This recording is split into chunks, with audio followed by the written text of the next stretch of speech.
नमस्कार। आज हम स्पिरिचुअल माइंड को कैसे एक्टिवेट करें इसके बारे में बात करेंगे। क्या आपने कभी ऐसा महसूस किया है कि आप ज़िंदगी में कहीं खो गए हैं, जैसे कि कुछ अधूरा सा है? आप स्ट्रेस में रहते हैं, नेगेटिव और डिस्ट्रेसिंग थॉट में आप कई बार खो जाते हैं। ऐसा यदि है तो आप अकेले नहीं हैं। बहुत से लोग ऐसा समय समय पर महसूस करते हैं। अच्छी बात यह है कि आप अपने असली अस्तित्व को खोज सकते हैं। इसका राज है कि अपने स्पिरिचुअल माइंड को एक्टिवेट अर्थात जगाना। स्पिरिचुअल माइंड है क्या? अब यह स्पिरिचुअल माइंड हमारे मन का वह हिस्सा है जो ज़िंदगी का गहरा अर्थ और उद्देश्य खोजती है। यह आपकी रोज़मर्राओं की चिंताओं और तनाव से परे है। यह आपको किसी बड़े स्रोत अर्थात सोर्स से जोड़ती है, चाहे वह प्रकृति, ब्रह्मांड या आपका आंतरिक ज्ञान क्यों ना हो। ये किसी ने बहुत सही कोट दी है कि the only journey is the journey with in. हमें ये बहुत ज़रूरी है कि हम इनर जर्नी को हम अंडरटेक करें, हम अपने आप को पहचानें और आध्यात्मिक रास्ते की ओर हम चलना शुरू करें। और ये कई सारी रिसर्च में ये चीज़ क्लियर हो चुकी है, वेल एस्टैब्लिश्ड है कि जो लोग आध्यात्मिकता का रास्ता अपनाते हैं वो कहीं अधिक खुश और संतुष्ट महसूस करते हैं। हार्वर्ड यूनिवर्सिटी की एक और रिसर्च बताती है कि मेडिटेशन जैसे आध्यात्मिक अभ्यास तनाव को कम करते हैं और मानसिक स्वास्थ्य को बेहतर बनाते हैं। तो कैसे अपने स्पिरिचुअल माइंड को जगाएं? यह आसान तरीका हो सकता है। इसके बारे में मैं कुछ स्टेप्स इस वीडियो में आपको बताना चाहूँगा। स्टेप नंबर 1, माइंडफुलनेस अपनाएं। माइंडफुलनेस का मतलब क्या है? वर्तमान क्षण, प्रेजेंट मोमेंट पर ध्यान देना, चीज़ों को ऑब्जर्व करना, चाहे आपका इंटरनल वर्ल्ड हो या एक्सटर्नल, नॉन जजमेंटल तरीके से उसको ऑब्जर्व करना। जब आप ध्यान केंद्रित करते हैं तो आप बीते समय या आने वाले कल की चिंता को छोड़ देते हैं। कैसे कर सकते हैं? आप गहरी सांस लें, आप महसूस करें कि कैसे हवा अंदर जा रही है, कैसे हम इनहेल कर रहे हैं, फिर हम एक्सहेल कर रहे हैं। डीप ब्रीथ लें। यदि हम ऐसा करेंगे तो हमारा इमीडिएटली स्ट्रेस लेवल हमारा कम हो जाएगा। इसको कहते हैं एक समय पर सिर्फ एक काम करना, बी हेयर नाउ। ये एक स्पिरिचुअल गुरु रामदास थे जिन्होंने ये कोटेशन, फेमस कोटेशन दी है।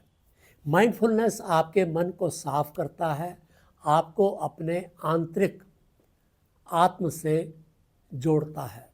नंबर 2, प्रकृति के साथ समय बिताएं। जब भी आपको टाइम मिले पार्क में टहलें, नदी के किनारे बैठें, नियर बाय फॉरेस्ट एरिया है वहाँ जा सकते हैं। कई ऐसे रास्ते हैं, तरीके हैं जहाँ पर कि हम प्रकृति के साथ सीधे जुड़ सकते हैं। और ये उदाहरण के तौर पर जिनके घरों में लॉन है वहाँ पे आप नंगे पैर चल सकते हैं। आप पक्षियों की आवाज़ को ध्यान से सुन सकते हैं, आसमान के बदलते बादलों को देख सकते हैं। प्रकृति हमें धैर्य और संतुलन सिखाती है। स्टेप 3, खुद से गहरे सवाल पूछें। ये बहुत ज़रूरी है कि समय समय पर हम आत्म चिंतन करें। ये सेल्फ डिस्कवरी की शुरुआत यहीं से होती है कि हम इस दुनिया में क्यों आए हैं, हमारा बिगर पर्पस क्या है, हमारी लाइफ का मीनिंग क्या है, क्या वास्तव में हमको खुशी बाहरी चीज़ों से मिलती है? यदि नहीं तो हमारे अंदर से इसका जवाब आना चाहिए। तो इस ये बहुत ज़रूरी है कि हम इंट्रोस्पेक्ट करें। स्टेप नंबर 4, मेडिटेशन या प्रार्थना करें। मेडिटेशन केवल शांति से एकांत में बैठना नहीं है। ऐसा करने से हम आत्मा की आवाज़ सुनाई हमको दे सकती है।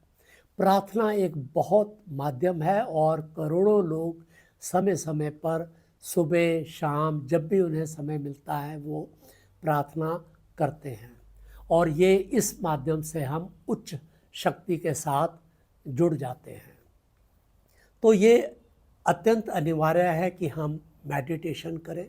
यदि आप रिलीजियस बेंट ऑफ माइंड है आपका, तो समय समय पर आप मंदिर में, मस्जिद में, गुरुद्वारे में जाकर वहाँ शांति से बैठें और अपना ध्यान प्रेयर की तरफ दें।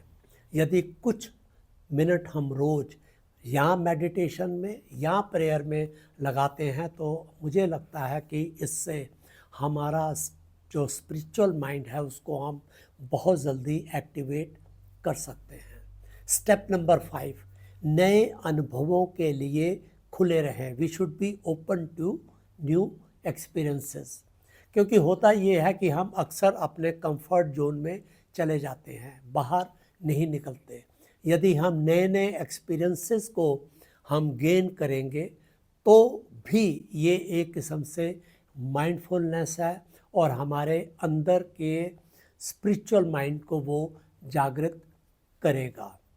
तो नया अनुभव हमें नया दृष्टिकोण देगा और जीवन के नए तरीके से देखने पे मदद करेगा। छठा स्टेप, आभार व्यक्त करें, ग्रैटिट्यूड। आभार का मतलब है कि जो आपके पास है उसके लिए आप भगवान को धन्यवाद दें। सुबह उठते सबसे पहला हमें ये काम करना चाहिए कि हम अपने सुप्रीम पावर के लिए हमें ग्रैटिट्यूड व्यक्त करना चाहिए कि आज हम जिस जगह पर हैं वो उन्हीं की वजह से है। तो ये कुछ ऐसी चीज़ें मैंने बताई हैं जिससे कि हम अपने स्पिरिचुअल माइंड को हम जगा सकते हैं। स्पिरिचुअल माइंड जगाने का मतलब ये नहीं है कि खुद को बदलना है, बल्कि हमें अपना असली रूप खोजना है। हमें अंदरूनी सफ़र, इंटरनल जर्नी को स्टार्ट करना है। छोटे छोटे कदम उठाएं, धीरे धीरे आगे बढ़ें। जब आप अपने आंतरिक ज्ञान से जुड़ते हैं तो जीवन को और सुंदर हम पाते हैं। You are not a drop in the ocean, you are the entire ocean in a drop. ये बहुत फेमस कोट है। तो इस प्रकार से आज हमने ये जाना कि किस तरीके से हम अपने सोए हुए स्पिरिचुअलनेस को हम जागृत कर सकते हैं और एक ज़िंदगी की नई शुरुआत हम प्रारंभ कर सकते हैं। यदि ये आपको वीडियो पसंद आया तो इसको आप ज़रूर लाइक करें, सब्सक्राइब करें। धन्यवाद।